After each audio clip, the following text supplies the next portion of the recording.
дар шаҳри Хуҷанд Оворагардон бисёранд. Бештари онҳоро дар маркази шаҳри Хуҷанд, бозори паҳншавии ва дар назди бозорчаи микроноҳии 34-ум ки ба ҳудуди кумитаи маҳаллаи Новобаста дохил мешавад, мушоҳида кардан мумкин аст. Ин гурӯҳи одамон оварагардиро ихтиёр карданд. Чаро? чӣ мушкилӣ ва ё муаммо боиси бекор ва дар кӯча гаштани онҳо шудааст? Як рӯзи зиндагии чанде аз оварагардони ҳудуди шаҳрро назорат ва таҳлил намудем. Ин мард наздик 60 сола аст. Ному насаб ва ҷои истиқоматии ӯро махфӣ нигоҳ медорем, зеро мард хоҳиш кард. ман сабаби ҳамаҷо гаштагим камак баланда хуборамай من چی کم نه کمک همین مهرودگی ممینگی سببی مهرودگی ممینگی غباره خود دلم میبرارم من همین وی اویلوی کمک پسرم و فرزندار نشوزگیش به همه من زیخ میشم برای همین میبیم همه غباره خیالی خودم همین کمک عرق خورم که همین غبارم. замони ин мӯъзафек ҷавони ҷасур буд, аммо бемеҳрии атрофиён ва сахтиву пастии зиндагӣ ӯро оворагард намуд. ҳангоми суҳбат бо чашми гирён аз қиссаҳои талхи зиндагиаш нақл кард. маълум гардид ки соҳиби 3 фарзанд мебошад, аммо ҳар чизе ки пеш меояд аз қисматаш медонад.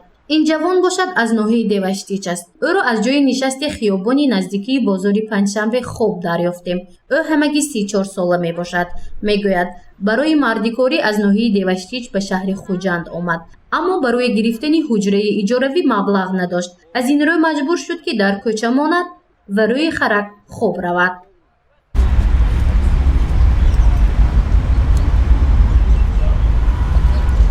رفته اومدم وای بدم مرد کوبادم معلومات نشرات چوکرم اویلمد پویدم در کوما مادر هایم آمدم مادرم کسا یک 3 ماه شد کسا سخت شد اپراسته کرده بود وای مادرم چوکرم من اویلمد یک پسر یک دخترم ما همخه یک دختر خوخورم شو کرد برامدگی من وای کردم نرکم من اویلم که دو فرزندم یک دختر یک وایم پسرم اویلم قدم مادر پویدم نرکم من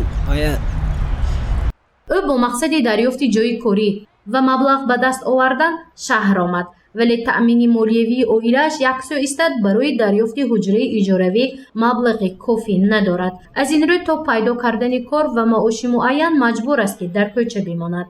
ин ҷавон бошад аз ноҳияи масҷо аст. қисмати ӯ ба ҷавони деваштичӣ монандӣ дорад. ӯ ҳам марди кор аст. сабаби оварагардиашро шарҳ надод, вале ҳуҷраи истиқоматӣ дорад ки бар ивази 10 сомонӣ танҳо шабона иҷозат аст ки дар он ҷо хоб кунад. شبش خمره سهر میبره زندگی چی مجبور کرد؟ زندگی وزنی شد خیسان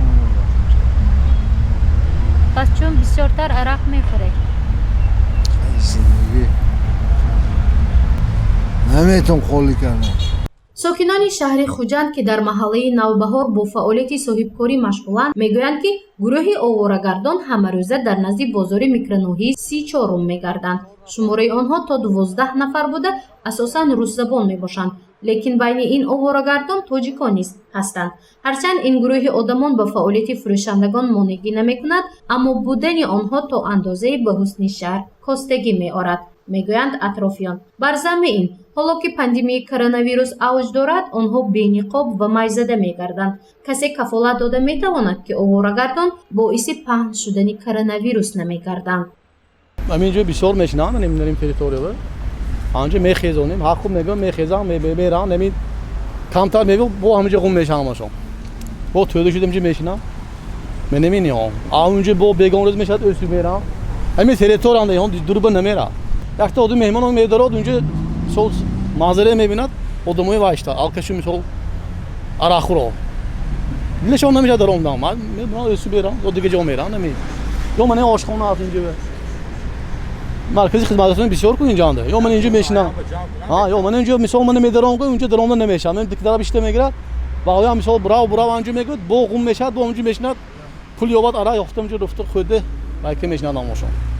участкаи минтақавии милитсия дар маҳаллаи Навбаҳор дар маҳкам бо раиси кумитаи маҳаллаи Навбаҳор оид ба зиндагии кӯчагии Оворагардон суҳбат намудем. Раиси маҳалла мегӯяд ки онҳо корҳои тарғиботиро бо сокинон анҷом медиҳанд, аммо бештари Оворагардон сокинони кумитаи маҳаллаи Навбаҳор нестанд.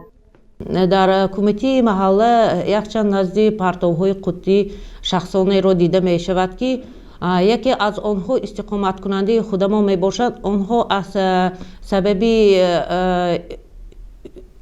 оилавиашон баклашкаҳое ки дар вай мечинанд, он чизҳое ки зарурӣ ки барои фурӯш мекунанд, онҳоро мо ба инҷо даъват намуда худи назди ҳамун корбариошон рафта бо ниқоб таъмин карда бо онҳо гуфтугузор карда барои пешгирии ҳамин ваҳо ҳамин қоидаҳоро фаҳмондагӣ карда шудааст ва дар назди бозори баракат ки як-ду нафар мардҳоро дида шуд ки онҳо аз ин кумитаи маҳалла намебошанд. Онҳо афсӯс ки он ташвиқоту тарғиботҳое ки мо мекунем аксарияти мардум ба худ мегиранд ва аксарият бовар кунед ҳамин қадар ташвишҳои мо бекор мешавад.